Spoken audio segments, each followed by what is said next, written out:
हजरात गिरामी कदर, ये क्या मकसद है इस सियासत का कि डैमों को बना दिया जाए, पुलों को बना दिया जाए, हस्पतालों को बना दिया जाए, मगर अल्लाह तबारक व तआला की तौहीद को फरामोश कर दिया जाए, अल्लाह तबारक व तआला की तौहीद को नजरअंदाज कर दिया जाए।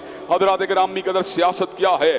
कुलू ला इलाहा इल्लल्लाह तुफलिहू तमलिकुल अरब वल अजम। ला इलाहा इल्लल्लाह के नारे को लगा दो, अगर तुम अपने नारे में मुखलिस होगे, अल्लाह तबारक व तआला जमीन के सीने को तुम्हारे लिए वाह फरमा देगा।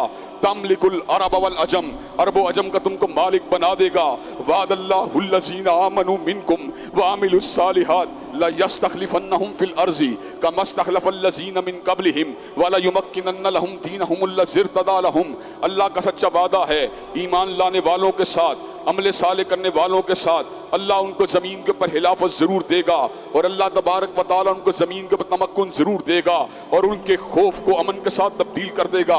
जब सही मानों में सहाबा किराम ने इस नारा रुस्ता हेज को अपने दिल और अपने सीने के अंदर समो लिया, हज़रात गिरामी कदर, फिर क्या हुआ?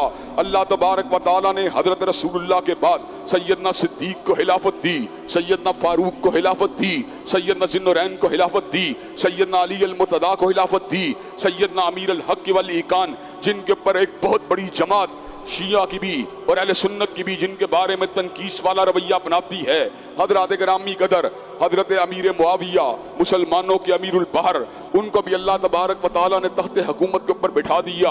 हज़रत उमर इब्न अब्दुल अजीज़, उनको भी अल्लाह तबारक व तआला ने हाकिम बना दिया। अल्लाह तबारक व तआला ने इस बात को वादे फरमा दिया, हुकूमत की असल कुंजी, हुकूमत की असल चाबी जो है वो इक़्तिदार की रस्सा कशी के अंदर नहीं है, बल्कि अल्लाह तबारक व तआला की बंदगी के अंदर है।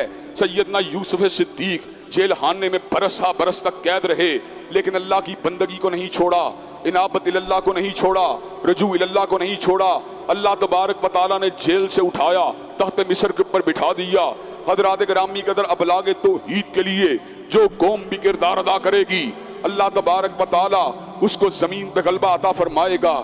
चौधरी अफजल हक साहब ये बात कहा करते थे कि जमीन के ऊपर गलबा उनके लिए है जो तौहीद के करीब हैं। चौधरी अफजल हक मरहूम से किसी ने पूछा, आज क्या वजह है, हम तौहीद के ऊपर हैं लेकिन ईसाई हमारे पर गालिब हैं। कहा, जब तुम तौहीद परस्त थे, ईसाई मगलूब थे, आज तुमने हर किलोमीटर के ऊपर मुश्किल कुशा को बना लिया है, आज ईसाई तुम्हारे ऊपर गालिब। हज़रात गिरामी कदर, अबलागे तौहीद ये हुक्मराना ने वक़्त की पहली जिम्मेदारी, और शाइरिल्लाह का दिफा ये हुक्मराना ने वक़्त की दूसरी जिम्मेदारी है।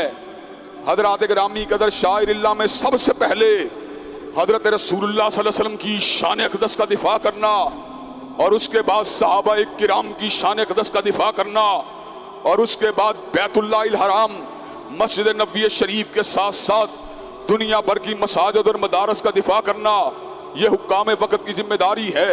और जिम्मेदारियां बहुत सी कहना बाकी हैं, लेकिन बात किसी और सिमत निकल चुकी थी, इसीलिए उसी सिमत बात को आगे बढ़ा दिया। हज़रात गिरामी कदर, वो कौन सी जिम्मेदारियां हैं जो मुसलमान हुक्मरानों पे अल्लाह तबारक व तआला ने कुरान और सुन्नत की रोशनी में आयत की हैं? इंशाअल्लाह इस हवाले से अपनी गुजारिशात को आइंदा खुतबा जुमा में आप हज़रात के गोश गुदार किया जाएगा। अल्लाह तबारक व तआला हम सबको किताब और सुन्नत की बातों को समझने की तौफीक दे। व आखिरु दावाना अल्हम्दुलिल्लाहि रब्बिल आलमीन।